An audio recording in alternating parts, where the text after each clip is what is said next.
काफ़ी दिनों के बाद आपसे पुनः मिलना हो रहा है। इसी जो हमारे पाठ्य चर्चा है उसी को आगे बढ़ाते हैं। हम पढ़ रहे थे गॉस प्रमेय के अनुप्रयोग। इसका एक अगला अनुप्रयोग है, एक समान आवेशित गोलीय चालक के कारण वैद्युत क्षेत्र की तीव्रता। एक समान गोलीय चालक है, ये आवेशित कोई गोलीय चालक है जिस पर एक समान रूप से आवेश वितरित है। माना हम ये मान लेते हैं कि Q आवेश इस पर वितरित है और इसकी त्रिज्या r है इस आवेशित गोलीय चालक। यदि हमने इससे r दूरी पर स्मॉल r दूरी हम इसको मानेंगे, r दूरी पर हमने वैद्युत क्षेत्र की तीव्रता ज्ञात करनी है, तो इस बिंदु पर हम एक गॉसियन पृष्ठ की क्या करेंगे, परिकल्पना करेंगे। इसके चारों ओर एक ऐसे पृष्ठ की परिकल्पना करेंगे, गॉसियन पृष्ठ को लेंगे। इस गॉसियन पृष्ठ पर हम कोई क्षेत्रफल लेंगे, छोटा सा अवयव dA, इसकी दिशा और जो आवेश है, ये जो गोलीय चालक है, इसके कारण वैद्युत क्षेत्र की जो तीव्रता होगी वो भी इसी दिशा में, वैद्युत क्षेत्र की तीव्रता और एक ही दिशा। तो इसके कारण जो एक विद्युत फ्लक्स होगा d फाई, वो बराबर हो जाएगा E डॉट dA, या इसको हम लिख सकते हैं E dA cos theta, E dA cos 0, चूंकि एंगल दोनों के बीच शून्य है इसलिए E dA हो जाएगा। ये विद्युत फ्लक्स है इस क्षेत्रफल पर, तो फाई बराबर हो जाएगा summation of dA E summation of dA या इंटीग्रेशन ऑफ dA, और ये हो जाएगा E into 4 pi r square. r ये त्रिज्या है, तो ये जो पृष्ठ होगा ये E फाई, कुल विद्युत फ्लक्स फाई। और गॉस थ्योरम क्या कहता है, गॉस थ्योरम कहता है कि फाई E किसके बराबर होना चाहिए, Q अपॉन एप्सिलॉन 0, जो परिबद्ध आवेश है उसका एप्सिलॉन 0, उसका इंटू 1 अपॉन एप्सिलॉन 0, तो Q upon epsilon 0 E into 4 pi r square, या E इक्वल टू हो जाएगा, E इक्वल टू यहां से 1 upon 4 pi epsilon 0, 1 upon 4 pi epsilon 0 Q upon r square, Q upon r square. ये जो है किसी गोलीय चालक के कारण, इस पर Q आवेश है, इसके कारण समान रूप से वितरित है, इसके कारण किसी बिंदु P पर, या किसी बिंदु P कह सकते हैं हम, किसी बिंदु P पर जो विद्युत क्षेत्र की तीव्रता होगी वो हमने गॉसियन जो अनुप्रयोग है उससे निकाली, गॉस का जो थ्योरम है उसके अनुप्रयोग से निकाले, और वो हो जाएगा 1 upon 4 pi epsilon 0 Q upon r square. अब हम जानते हैं Q equal to 4 pi r square into sigma. Sigma क्या है, r क्या है, इसकी त्रिज्या है, और r जो है यहाँ से यहाँ तक की दूरी है, स्मॉल r।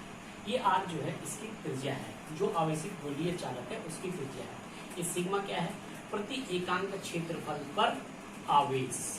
हम जानते हैं Q equal to 4 pi r square into sigma, तो हम इस वैल्यू में E इक्वल टू हमारा आया था 1 upon 4 pi epsilon 0 Q upon r square. Q की वैल्यू हम इसमें रख देंगे, तो 1 अपॉन 4 पाई एप्सिलॉन 0, Q की जगह हम लिख देंगे 4 pi r square sigma upon r square. 4 pi से 4 पाई कैंसिल हो जाएगा, तो E बराबर हो जाएगा sigma r square upon r square. ये r जो है गोलीय चालक की त्रिज्या है, और ये r जो है जिस बिंदु पर हमने वैद्युत क्षेत्र की तीव्रता ज्ञात करनी है वो, तो ये जो है क्लियर। इसी के साथ अगर हम कहना चाहेंगे कि इस गोलीय चालक के भीतर वैद्युत क्षेत्र की तीव्रता ज्ञात करनी है, अगर हम गोलीय चालक के भीतर वैद्युत क्षेत्र की तीव्रता ज्ञात करने की बात करेंगे तो इसको हम इस तरह से ज्ञात करेंगे। ये गोलीय चालक के बाहर हो गए, गोलीय चालक के भीतर कैसे ज्ञात करेंगे, गोलीय चालक के भीतर जो है गोलीय चालक के भीतर, चालक के भीतर भीतर विद्युत क्षेत्र की तीव्रता, विद्युत क्षेत्र की तीव्रता, तीव्रता क्या होगी? शून्य होगी, शून्य होगी। अब क्यों शून्य होगी? होगी क्योंकि इसके अंदर अगर हम किसी गॉसियन पृष्ठ की हम परिकल्पना करते हैं, चूंकि अंदर आवेश नहीं है, आवेश कहाँ वितरित है? बाहर वितरित है, अतः अंदर जो आवेश होगा वो शून्य होगा, शून्य होगा। क्योंकि गोलीय चालक के भीतर, गोलीय चालक के भीतर, चालक के भीतर क्या शून्य है? आवेश, या परिबद्ध आवेश कह सकते हैं इसको, परिबद्ध आवेश, परिबद्ध आवेश क्या है? शून्य। अर्थात यहां पर विद्युत क्षेत्र की जो तीव्रता होगी इस चालक के भीतर वो शून्य होगी। गॉस प्रमेय का ही अगला जो अनुप्रयोग है वो है एक समान अनावेशित। अब तक हम कर रहे थे आवेशित गोलीय चालक के कारण वैद्युत क्षेत्र की तीव्रता, अब हम अनावेशित गोलीय अचालक के कारण, यानी कि कोई गोलीय चालक है,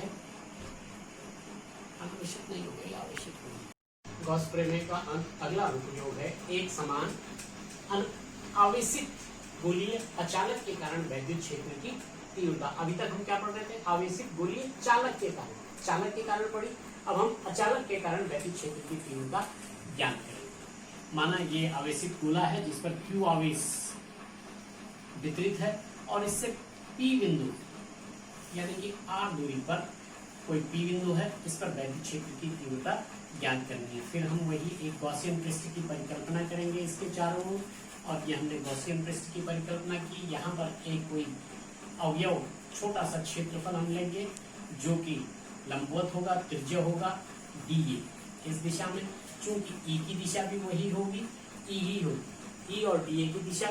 तो यहाँ पर जो d फाई होगा वैद्युत फ्लक्स होगा E dot dA, E dot dA होगा, या इसको हम कह सकते हैं d फाई बराबर E dA cos 0, E dA cos 0, या ये हो जाएगा E into dA।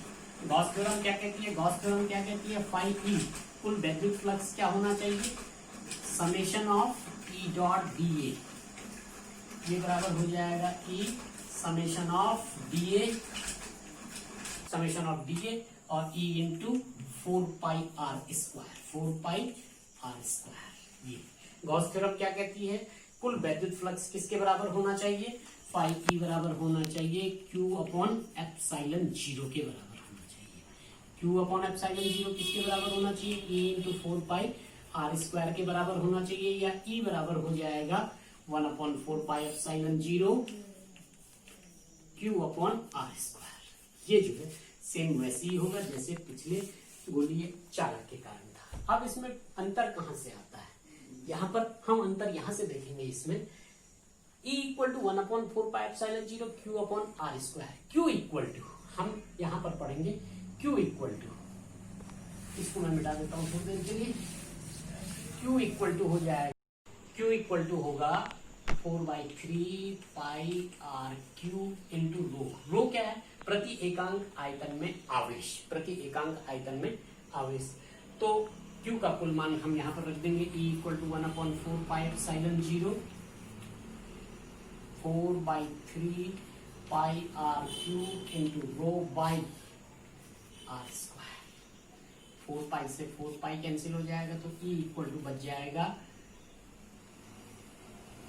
1 upon 3 epsilon 0 R Q rho upon R square. ये वैद्युत क्षेत्र की तीव्रता जो है बच जाएगी, हो जाएगी किसी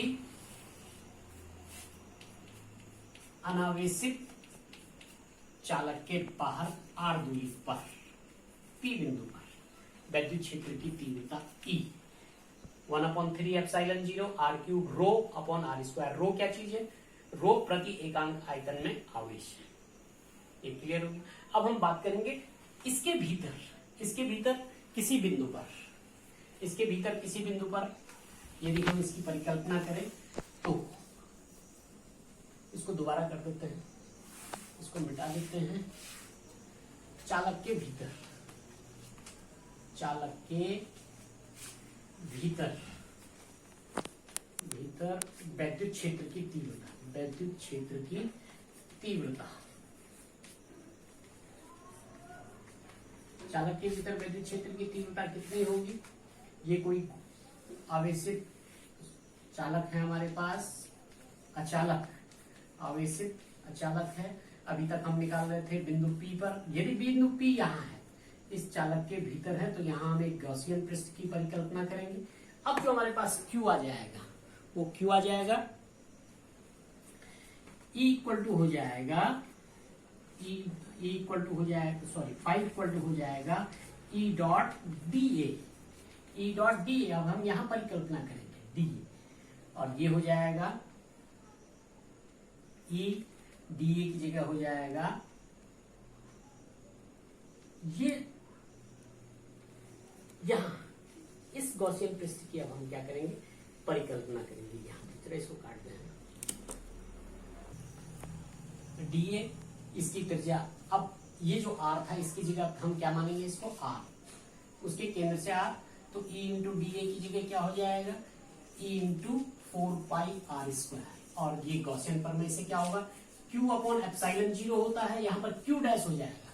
Q तो संपूर्ण आवेश के कारण इसके अंदर आवेश कितना रह जाएगा? इस गोले के अंदर जितना आवेश रह जाएगा। Q डैश की वैल्यू कैसे निकालेंगे? Q डैश की वैल्यू निकालेंगे, Q डैश बराबर हो जाएगा 4/3πr³ इंटू रो।